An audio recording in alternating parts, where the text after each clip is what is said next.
Assalamualaikum warahmatullahi wabarakatuh.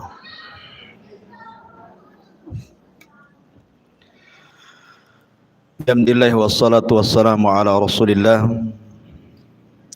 wa ala alihi wa sahbihi wa mawalah wa la hawla wa la quwata illa billahi wa ba'du.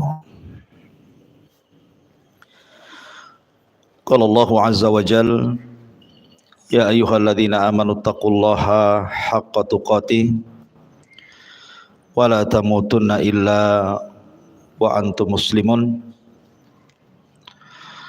Wa qala sallallahu alaihi wasallam man salaka tariqan yaltamisu fihi ilma sahhalallahu bihi tariqan ilal jannah.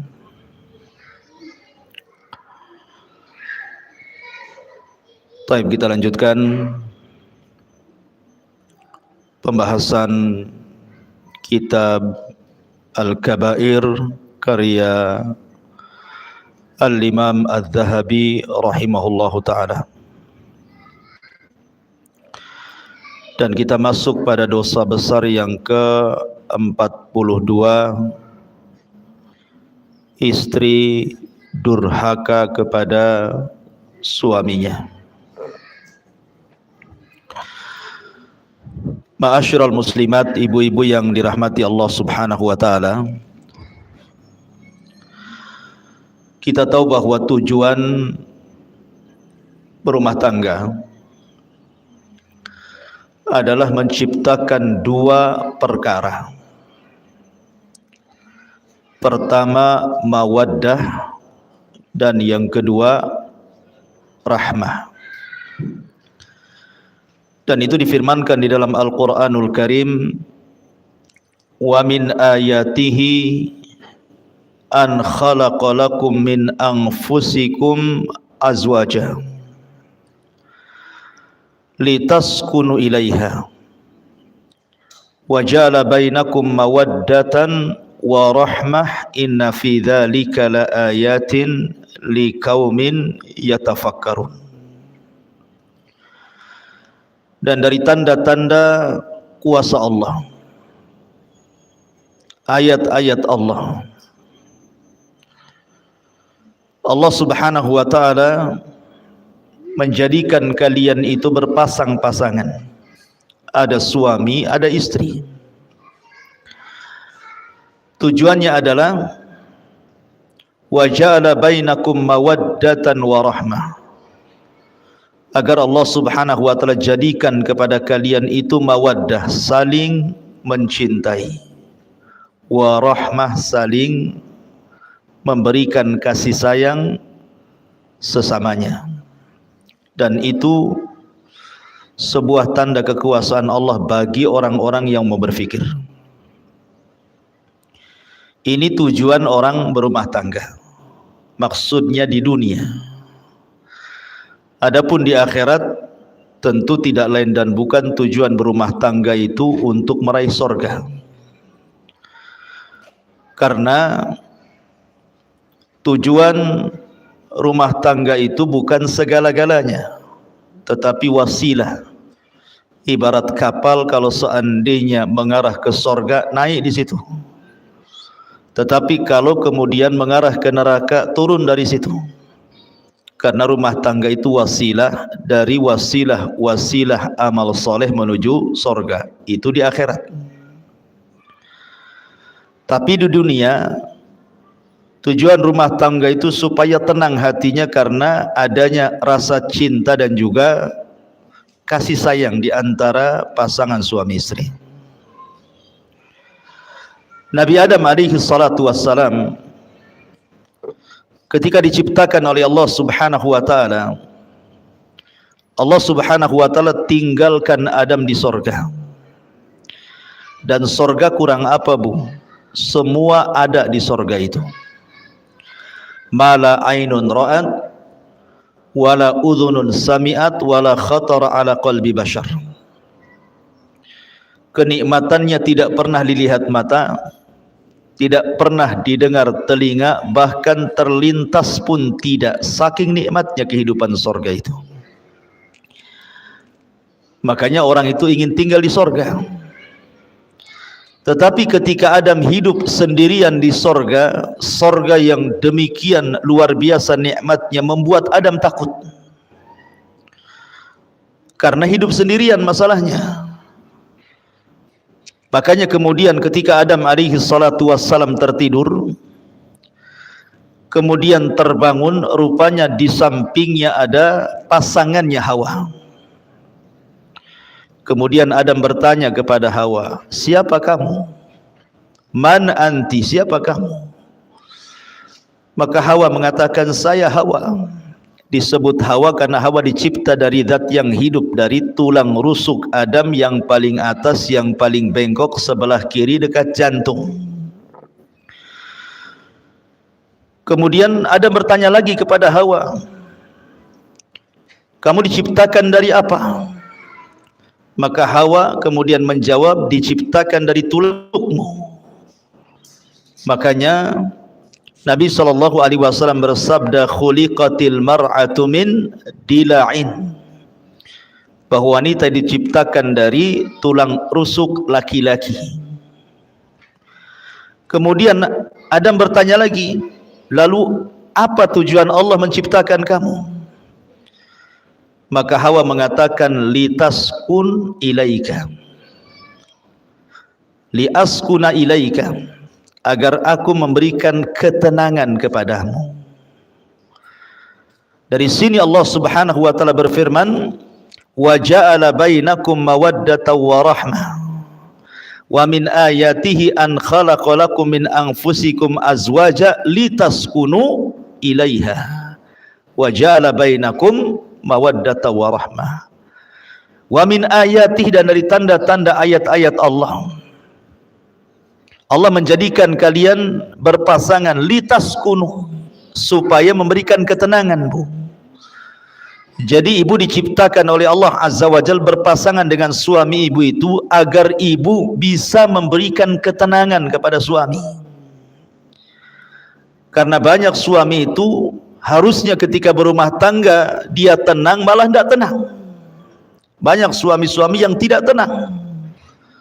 Kenapa? Karena pasangannya, istrinya tidak bisa memberikan ketenangan. Lah Hawa itu diciptakan untuk memberikan ketenangan kepada Adam. Ingat ini Bu ya, saya kan konteksnya menasihati ibu. Kalau ada bapak-bapak tentu beda lagi ceritanya ya. Jadi saya fokus saja ke ibu-ibu ya. Jadi yang diserang ya ibu saja ya.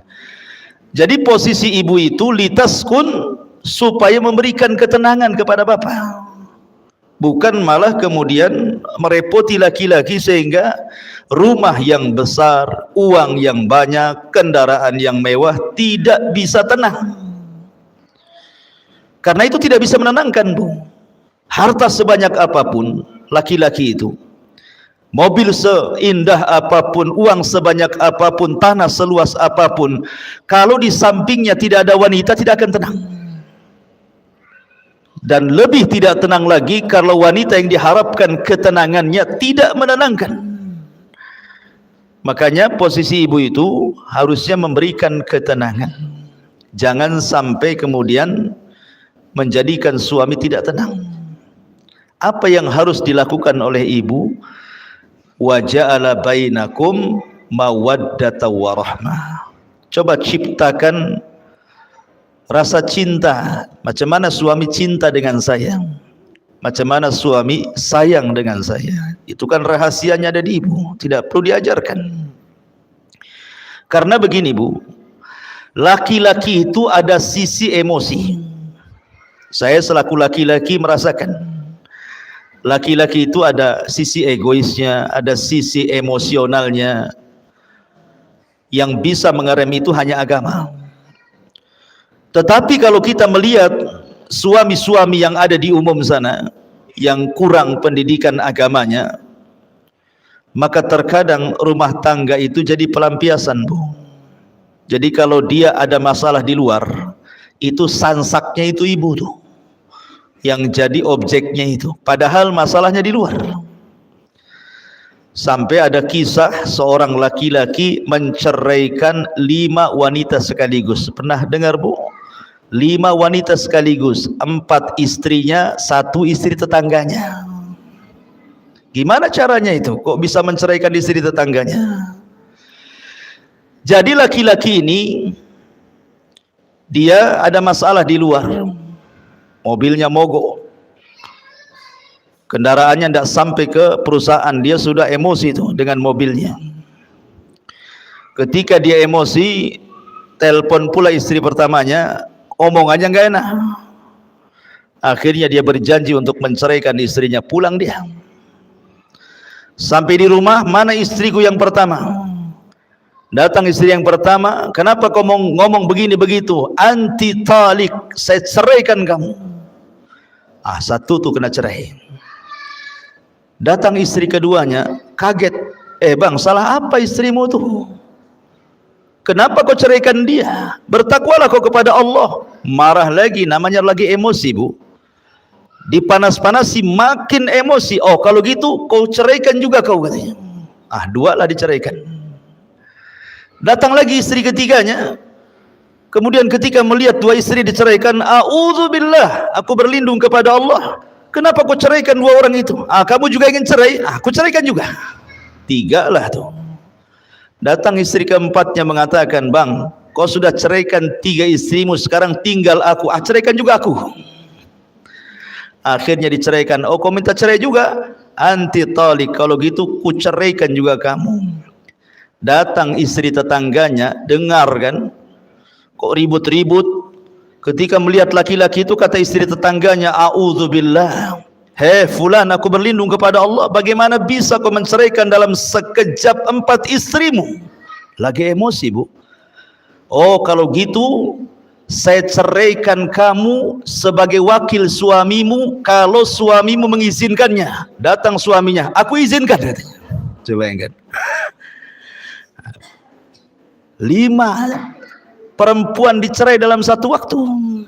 Itulah kisah seorang laki-laki menceraikan 5 istri itu gara-gara emosi bu. Artinya begini bu, dalam kondisi apapun ibu tidak tahu suami itu ada masalah apa di luar. Makanya kenapa seorang wanita itu digunakan atau difungsikan oleh Allah untuk memberikan ketenangan. Lihat Khadijah ketika Nabi SAW dalam kondisi ketakutan,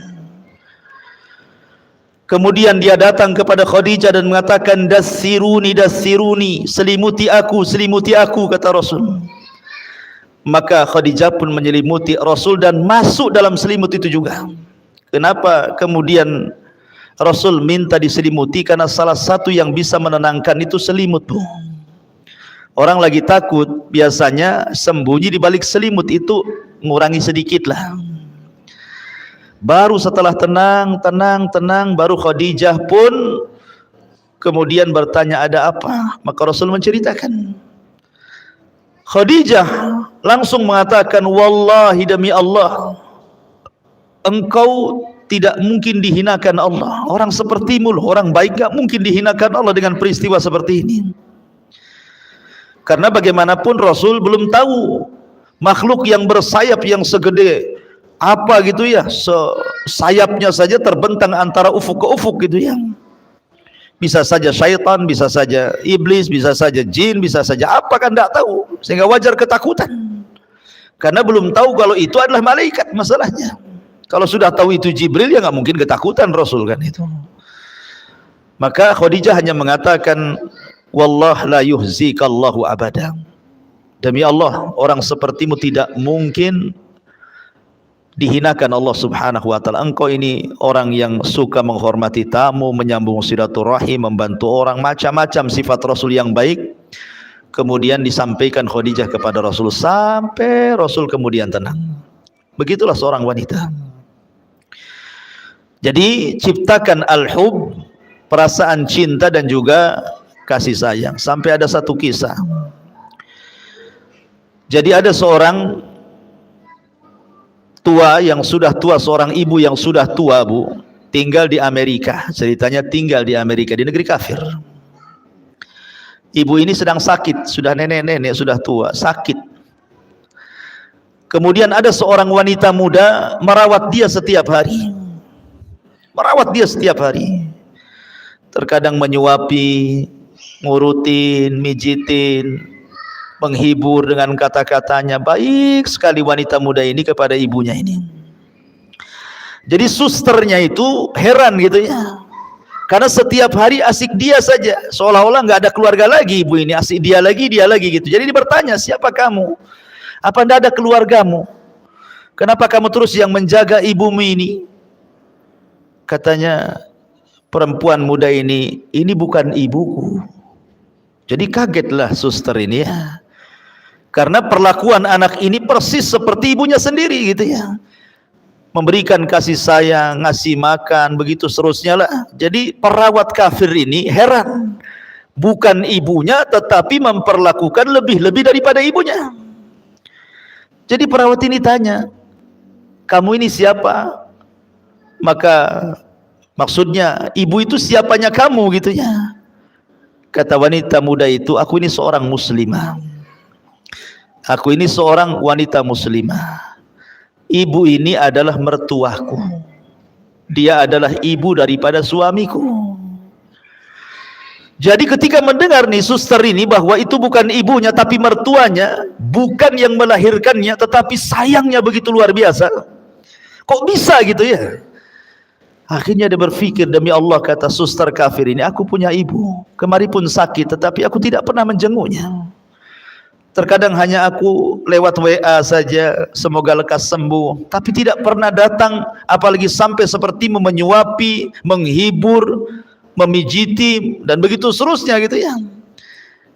Maka seorang wanita muslimah ini mengatakan, demi Allah, bahwa aku berbuat baik kepada mertuaku ini karena ini bagian daripada hakku berbuat baik kepada suamiku. Oh, ketika mendengar indahnya syariat Islam ini, akhirnya kemudian suster kafir ini masuk Islam. Lihat ya. Jadi ketika ibu ini berbuat baik kepada orang tua suami, maka ibu harus menganggap orang tua suami itu sama dengan ibu sendiri, dan itu bagian bahwa ibu sedang melaksanakan hak sebagai seorang istri kepada suaminya. Ini di zaman ini tidak aneh gitu ya, suami ini ngirim uang sama ibunya, ibu pula yang emosi, ya kan? Jangan banyak-banyak bang kalau ngirim itu. Ini rumah belum selesai, kulkas belum dibeli, sepeda motor belum lunas, tanah sebelah belum dibeli. Aduh, semua pengen semuanya. Itu namanya ngajari durhaka suami kepada orang tua namanya. Tidak boleh. Yang ada ibu menjadikan mertua itu sama sayangnya dengan kepada ibu sendiri. Itu yang harus dilakukan sebagai hak seorang istri kepada suami. Ya. Ma'asyiral muslimat, ibu-ibu yang dimuliakan Allah Subhanahu wa taala. Makanya juga ada satu kisah nanti kita sebelum masuk.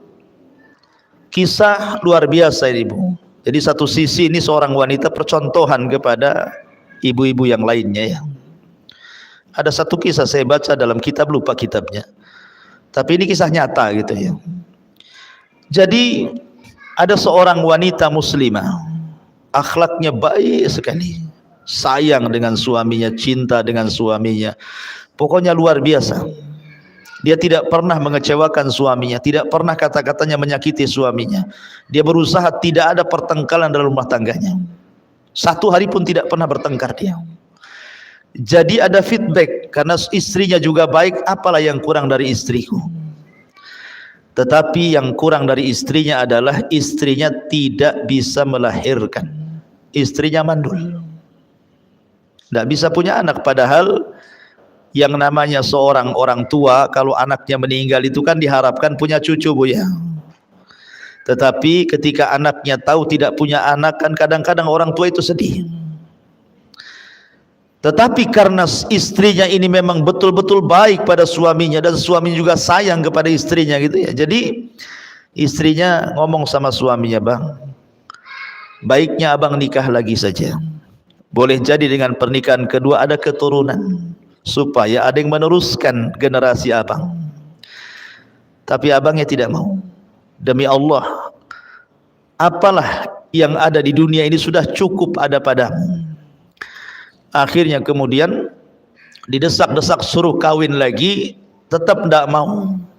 Ini hanya berlaku kepada kisah ini Bu ya. Kalau ibu ngomong sama suami gitu, wah langsung besok kawin lagi itu.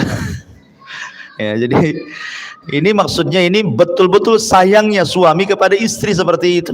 Karena istri pandai mengambil sayang suami. Sampai akhirnya Allah takdirkan istrinya ini diponis kanker rahim.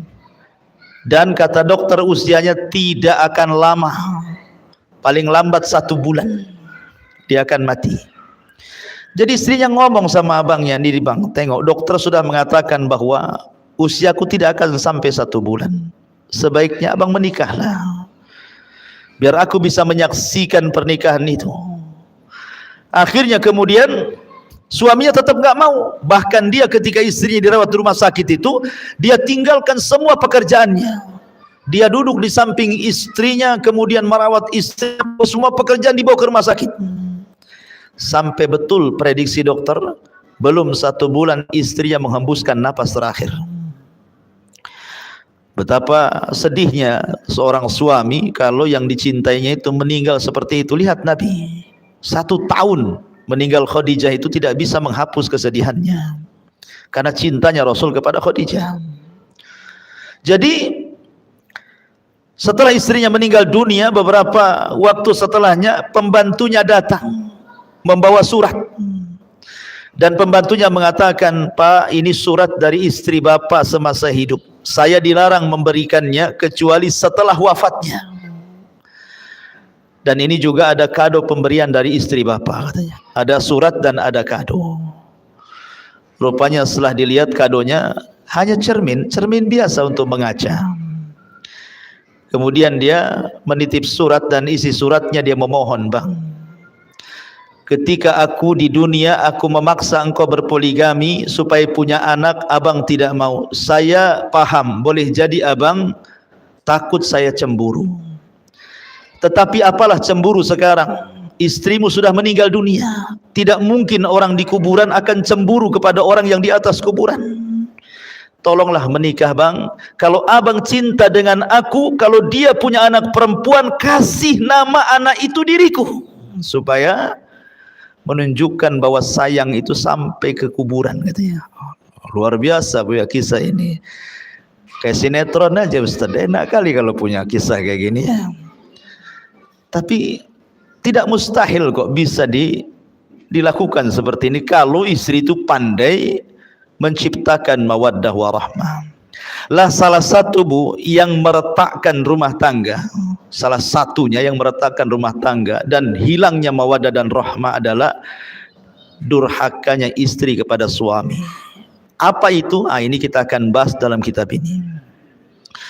Allah Subhanahu wa taala berfirman, wallati takhafuna nusuzahunna fa'idhuhunna wahjuruhunna fil madhaji' wadribuhunna fa in ata'nakum fala tabghu 'alaihinna sabila innallaha kana 'aliyan kabira. Perempuan-perempuan yang kamu khawatirkan akan nusuz. Nusuz itu selingkuh, melakukan perbuatan-perbuatan keji dalam rumah tangga. Tidak mesti selingkuh beneran dengan laki-laki, tidak. Bisa saja dia melawan dengan kata-katanya, bisa saja melawan dengan perbuatannya sehingga menjadikan suami marah dan emosi. Maka tugas suami fa'idhuhunna, pertama memberikan nasihat kepada istrinya. Wahjuruhunna fil madhaji, tidak bisa diberikan nasihat pisah ranjang. Kalau wanita berakal, ketika suaminya saja tidak mau menyentuhnya itu sudah sakit hati Bu. Kalau wanita itu berakal, ketika suami tidak mau menyentuh, apalagi tidur di tempat lain, istri di atas, suami di bawah atau lain kamar, itu sudah sakit hati. Tapi wanita zaman sekarang akalnya sudah nggak ada. Nggak apa-apa, tidurlah sana, katanya.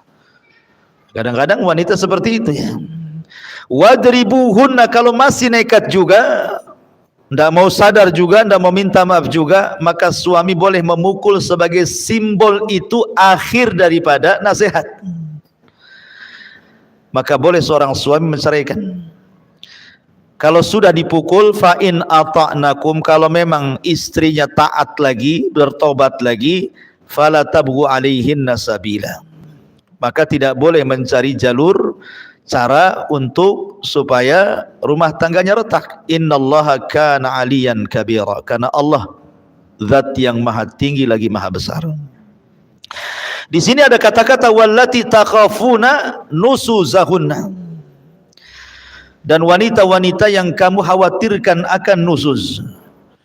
Jadi Nabi SAW ketika mengatakan bahwa ada wanita-wanita yang nusuz, memang kenyataannya banyak wanita-wanita itu yang nusuz, baik dengan ucapan atau dengan perbuatan, dan yang banyak adalah dengan ucapan. Yang paling banyak nusuz seorang istri itu ucapan istri kepada suami. Makanya ketika Nabi SAW diperlihatkan tentang neraka, apa kata Rasulullah? Ittala'tun narah, aku diperlihatkan neraka, kata Rasul. Fa idza aktsaru ahlihan nisa, rupanya kebanyakan penduduknya wanita semuanya. Ada laki-laki tapi banyak wanitanya. Kemudian sahabat bertanya, apakah mereka kufur kepada Allah? Maksudnya tidak salat, tidak puasa, tidak zakat, tidak ibadah, tidak baca Quran gitu ya. Kata Rasul, tidak, mereka rajin salat, sebagian mereka rajin puasa, sebagian mereka rajin sedekah, sebagian mereka rajin ibadah.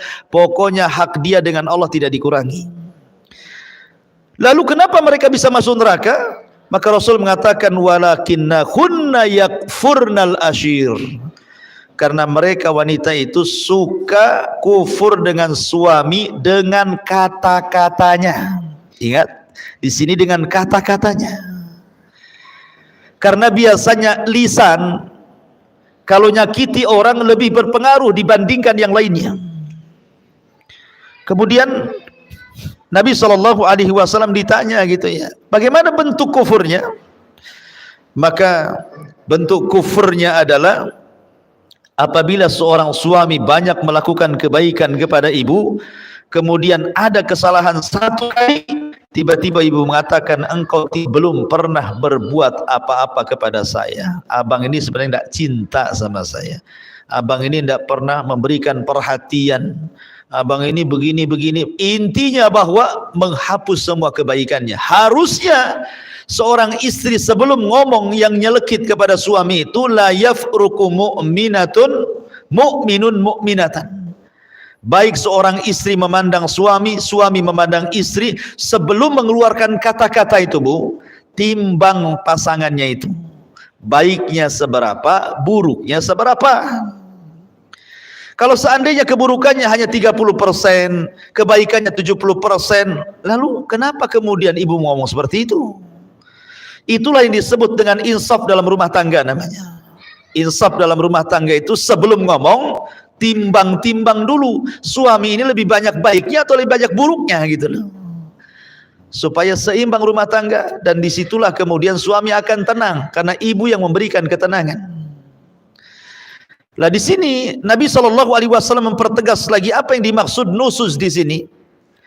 Nabi mengatakan, idza da'ar rajulu imra'atahu ila firashihi falam ta'tihi fabata ghadbana 'alaiha la'anathal malaikatu hatta tusbiha.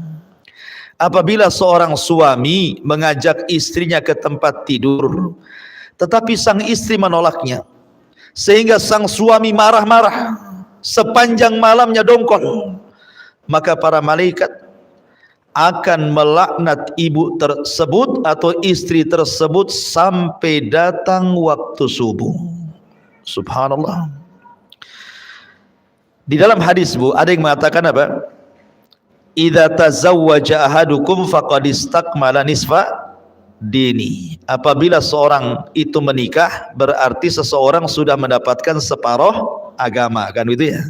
Ibu dapat separuh agama, bapak pun dapat separuh agama. Apa yang dimaksud separuh di sini? Separuh agama yang dimaksud dalam rumah tangga adalah kebutuhan biologis. Ya Ibu ya. Jadi separuh agama itu artinya kebutuhan biologis. Karena kalau orang tidak berpasangan, tidak punya istri atau tidak punya suami cenderung maksiat kepada Allah Azza wa Jalla.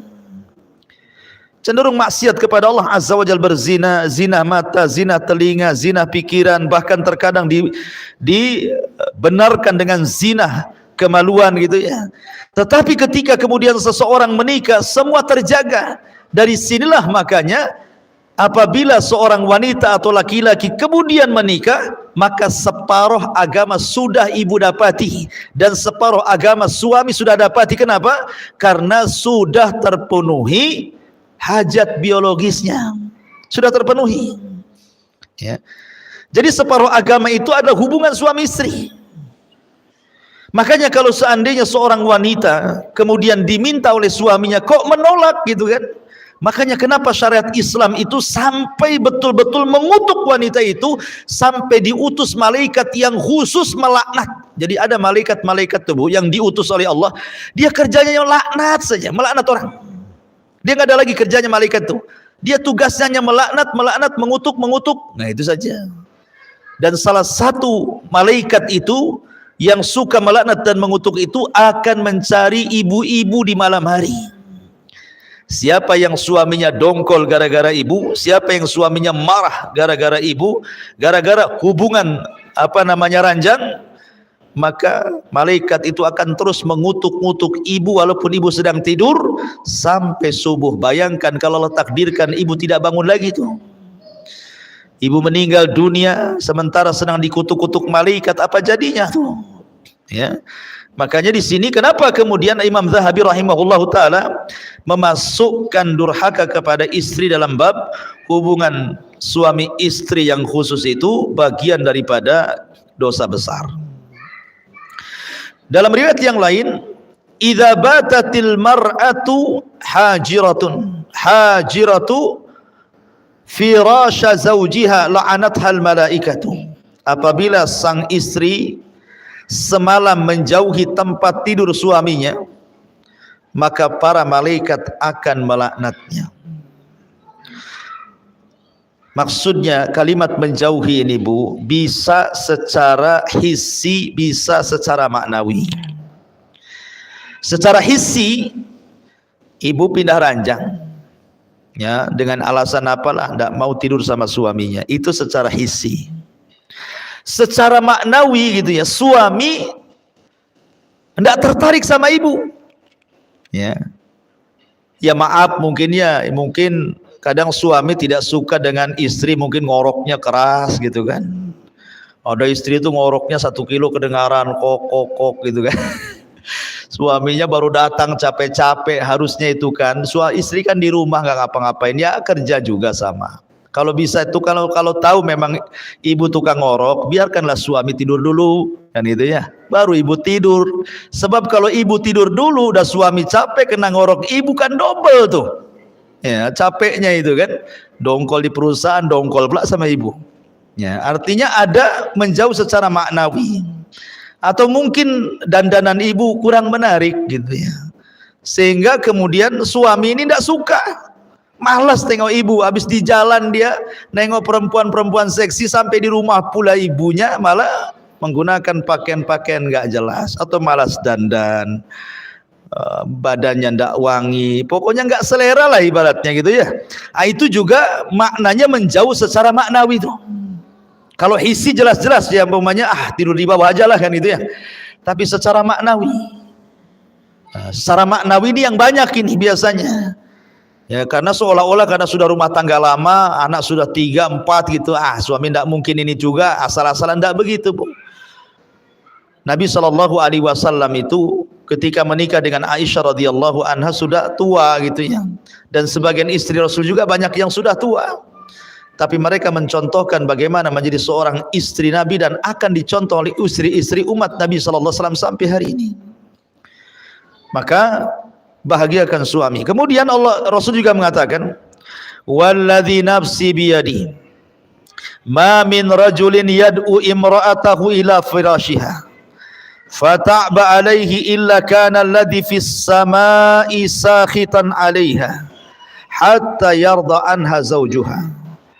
Demi zat yang jiwaku berada di tangannya, Ketika ada seorang suami mengajak istrinya ke tempat tidur tetapi sang istri mengabaikannya, maka zat yang ada di langit akan murka kepada wanita tersebut sampai suaminya ridha kepadanya. Bayangkan zat yang ada di langit. Siapa? Allah. Allah akan murka. Ya. Pertama malaikat sudah murka, ini zat yang maha pencipta murka kepada kita, ini kan luar biasa, Bu. Ya. Kalau Allah sudah murka, siapa yang bisa meredam kemurkaan Allah?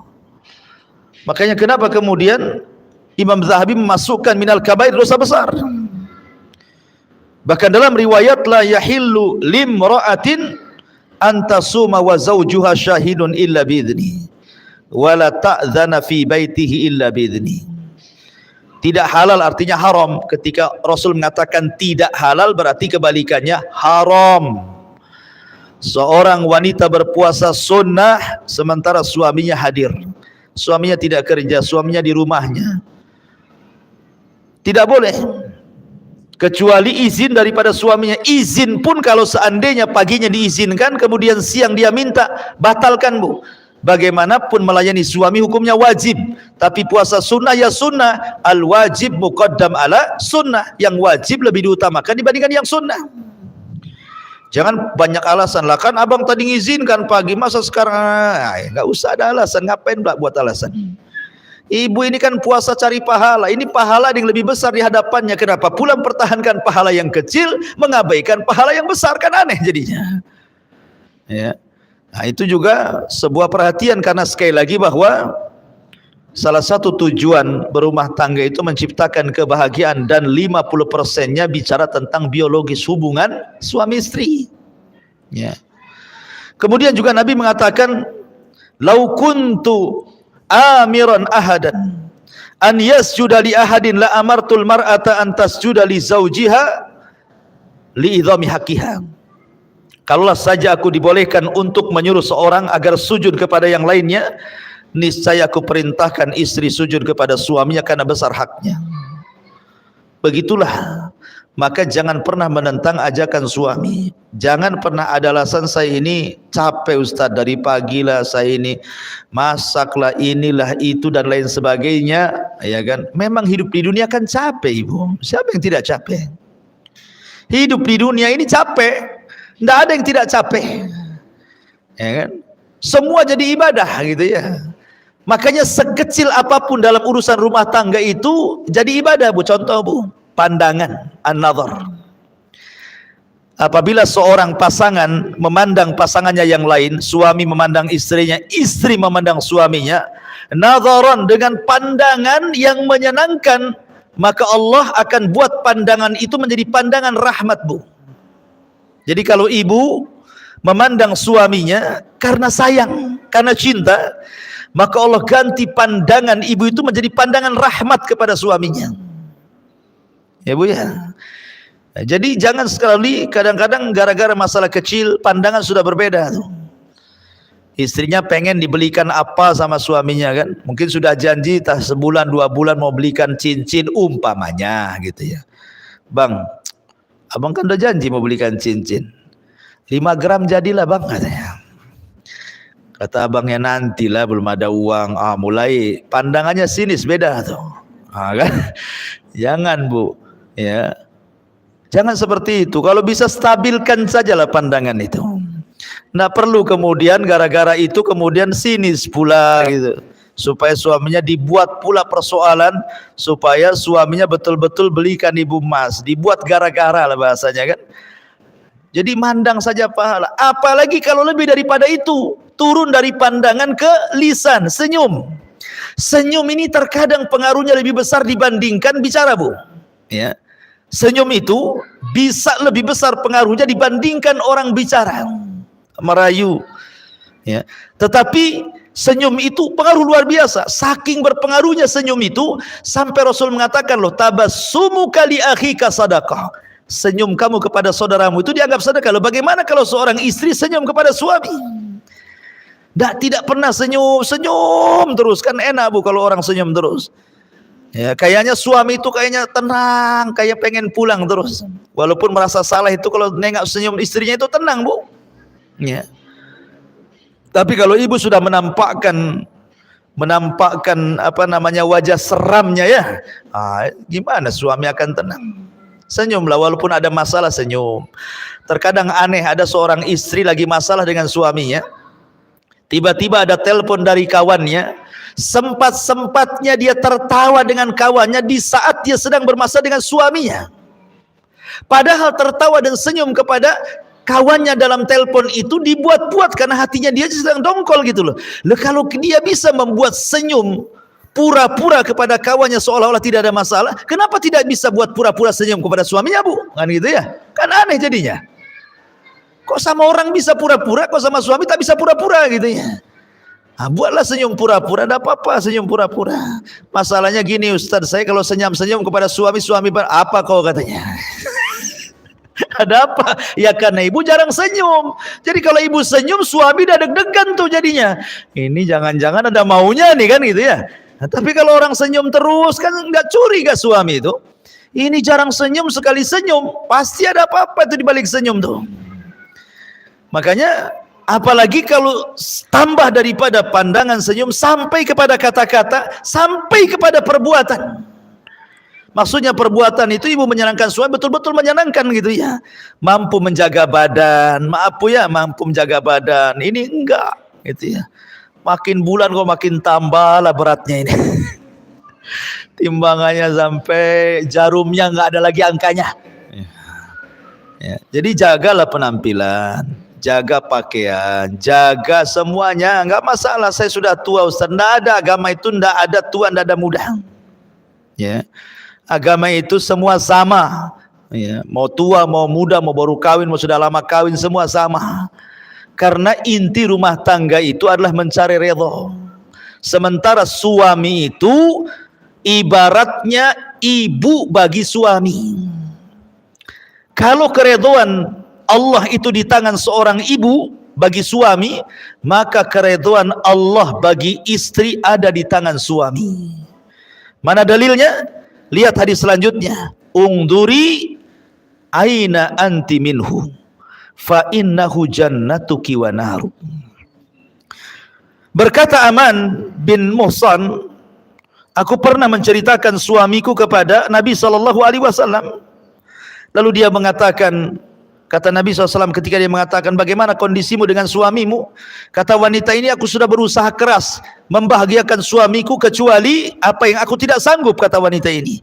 Maka Rasul bersabda, lihatlah di mana posisimu di hadapan suamimu. Karena suamimu bisa menjadi sorgamu dan juga bisa menjadi nerakamu. Jadi yang menentukan sorga dan neraka seorang anak wanita itu, istri itu adalah suaminya, beda dengan suami. Kalau suami yang menentukan sorga dan neraka ibunya, orang tuanya, karena haknya lebih besar dibandingkan kepada istri dan anaknya. Beda dengan istri, ya kan? Kalau istri yang lebih berhak kepada suami. Adapun orang tuanya nomor dua. Kalau suami orang tuanya nomor pertama, istri dan anaknya nomor kedua. Makanya di mukadimah saya katakan jangan ibu ajari suami durhaka kepada orang tua. Jangan. Laki-laki itu berakal, Bu, dia tahu bagaimana cara membahagiakan. Ya. Walaupun sebenarnya orang tua, dimanapun orang tua, Bu, ketika melihat anaknya sukses itu pasti dia senang. Dia senang. Terkadang ada sebagian orang tua itu tidak peduli dengan anaknya. Mau anaknya itu public figure, mau anaknya itu mungkin punya jabatan, punya pangkat, pemimpin. Kadang-kadang nggak peduli orang tua itu. Orang tua itu hanya menyokolahkan anak itu supaya anaknya jauh lebih baik dibandingkan orang tuanya. Apalagi orang-orang tua di desa yang tahu bahwa kita ini anaknya, gitu saja, nggak peduli ibu ini jadi apa di Batam ini, suami jadi apa, nggak peduli. Seorang tua itu di mana-mana hanya ingin diberikan kasih sayang kepada dia gitu ya dari anaknya. Maka ibu jangan ajari durhaka seorang anak kepada orang tuanya. Arahkan, ingatkan kalau perlu, Bu, Bang, gimana orang tuanya? Gimana? Udah dikirim belum? Udah ditelepon belum? Begitu ya. Dia didoakan belum itu kalau sudah meninggal, sedekahlah untuk orang tua abang. Begitu harusnya. Bukan ngalang-ngalangi gitu ya. Makanya penting sekali. Mungkin saya pernah cerita ya, saya dengar salah satu ustadz itu, Ustadz Pekanbaru kalau nggak salah itu, menceritakan tentang aduan seorang ibu kepada anaknya. Gara-gara anaknya itu dilarang-larang istrinya tidak boleh nelpon sama orang tuanya. Padahal anaknya ini sukses, secara dunia sukses. Jadi ibunya itu nelpon dari kampung. Assalamualaikum nak. Waalaikumsalam. Kata ibunya, nak, sudah lama hampir 1 tahun kau tidak telepon aku. Kata anaknya, iya bu, alasannya sibuk pekerjaan. Padahal istrinya yang menghalang-halangi itu. Kemudian ibunya yang mengatakan, ya sudah, yang penting kau sehat-sehatlah di situ dengan anak binimu. Kemudian 2 bulan selang ibunya telepon lagi, dengar berita bahwa anaknya bisa beli mobil. Oh, senanglah ibunya. Dia mengatakan, nah saya dengar kau beli mobil bagus. Kata anaknya, ya alhamdulillah, kau pandai menyenangkan anak istrimu. Lihat, orang tua itu di mana-mana. Kalau dia berakal bu, ketika suaminya bisa menyenangkan anak istrinya, itu senang dia. Ya, beda dengan seorang istri apabila seorang suami menyenangkan orang tuanya, tidak senang. Ada istri yang kayak gitu tuh, tidak senang. Tapi kalau orang tua, kalau seorang suami sendiri menyenangkan keluarganya, senang dia. Kenapa? Punya anak yang bertanggung jawab. Kemudian ditelepon lagi gitu kan, nah saya dengar kau punya baru beli rumah gitu ya. Alhamdulillah, kau pandai bertanggung jawab. Akhirnya sampai kepada ceritanya mengagetkan karena rupanya istrinya ini suka dengan binatang, suka dengan anjing pula istrinya itu. Jadi suaminya belikan anjing lah, tak tanggung-tanggung, harganya 40 juta, beli dari Belanda lagi. Wah, banyak kali tuh, beli anjing saja 40 juta, impor lagi dari Belanda. Akhirnya terdengar sama ibunya, teleponlah ibunya. Nah, apa benar kau beli anjing 40 juta dari Belanda? Kata anaknya, betul bu. Dia nutup-nutupi istrinya. Kata ibunya, dengarkan nak, ini wasiat ibu terakhir kali ya. Kau beli anjing harga 40 juta. Kau buat tempat yang indah untuk anjingmu. Kau beli makan untuk anjingmu pagi, siang, sore, malam. Kau rawat anjingmu pagi, siang, sore, malam. Demi Allah nak, kalau seandainya Allah subhanahu wa ta'ala wafatkan ibumu ini, kemudian Allah ciptakan kembali ke dunia, demi Allah, ibu tidak mau tercipta menjadi seorang manusia, hanya ingin tercipta menjadi seekor anjing supaya ibu bisa melihatmu. Oh, bayangkan, saking sakit hatinya seorang ibu itu. Ya, padahal doa seorang ibu itu 1 kali saja bu, 1 kali saja seorang ibu itu berdoa, kata Imam Syafi'i, itu sudah cukup, bisa membahagiakan rumah tangga anaknya. Tapi orang tua hari ini banyak mendoakan kebaikan orang tua, bukan hanya sekali, tapi tidak diijabah oleh Allah. Kenapa? Karena anak terlampau banyak menyakiti orang tuanya, sehingga doanya tidak diijabah. Padahal yang namanya orang tua kandung itu cuma 1 bu, ayah kandung pun cuma 1. Nggak ada ibu kandung, ayah kandung kedua, itu nggak ada ceritanya. Artinya bahwa kalau masih hidup dan dekat, kunjungi, ajak suaminya. Kalau jauh, telepon, seringlah telepon. Kalau memang sudah meninggal, ajak ke kuburannya, ziarah, kemudian berdoa, bersedekah, kan begitu. Lah harusnya istri mendorong-dorong suaminya untuk melakukan seperti itu. Kemudian Rasul mengatakan, la yanzurullah ila imra'atin la tashkuru li zawjiha wa hiya la tastaghni anhu. Allah tidak akan melihat kepada seorang istri yang tidak bersyukur kepada suaminya sedangkan ia masih membutuhkan suaminya. Dia butuh suaminya tapi dia tidak sayang. Ini wanita terlaknat kan ini. Dan yang terakhir, man kharajat min baiti zawjiha la'anathal malaikatu hatta tarji'a aw tahtub. Barang siapa seorang istri yang keluar dari rumah suaminya tanpa izin suami, maka para malaikat akan melaknat hingga dia kembali atau bertobat. Banyak istri gara-gara bertengkar dengan suami dia nggak sabar, akhirnya ditinggalkan suaminya, pulang ke rumah orang tuanya. Itu kan banyak tuh kasus-kasus kayak gitu, Bu ya. Dia tidak baca hadis ini. Ya, Allah laknat. Kalau ada permasalahan dengan suami, maka cobalah cari solusi berdua. Kalau tidak sanggup, maka libatkan keluarga, atau mungkin ustad-ustad, atau mungkin wejangan-wejangan dari tokoh-tokoh yang mungkin dekat dengan suami, atau bisa mendamaikan, atau bisa menenangkan. Yang jelas jangan terburu-buru keluar, apalagi tanpa izin suami. Itu ada masalah. Tidak ada masalah saja tetap dilaknat. Makanya biasakan, Bu, keluar ke tetangga saja, izin sama suami. Walaupun suami lagi kerja, WA lah gitu, bang saya mau ke rumah tetangga gitu ya. Minta izin, apa salahnya? Apalagi jauh, apalagi ada masalah. Ya, maka ini harus diperhatikan dosa besar yang seperti ini, karena bagaimanapun itu penentu surga dan neraka ibu di hadapan suami. Wallahu a'lam bishawab. Ini yang bisa sampaikan, mudah-mudahan ada manfaatnya.